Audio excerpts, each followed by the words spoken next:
Alam naman nilang alas 12 ang oras ng kalian. Break pa rin natin tayo. Some stories just hit way too close to home. Kaya kasi dali, bakit hindi? Layo-layo ng negosyo ko dito. Kaya ko ang sarili ko. Hindi ko kailangan ng bantay. This is a reflection of every Filipino family. Bakit kami sorry ko lang. Ano hirap na ba tayo sa ating ama?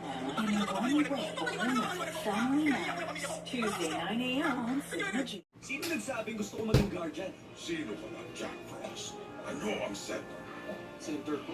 At the center of their heart, what will you find? Rise of the Guardians. Tuesday, 12 noon on GTV. Mayroong malaking kapalit ang pagpapalaya sa kasamaang A nakakupli. king must rise against evil. Kapalaran mo ang lumaban para sa mga pinahihirapan. The Scorpion King, Book of Souls. Tuesday, 8 p.m. on G-Flex. On GTV.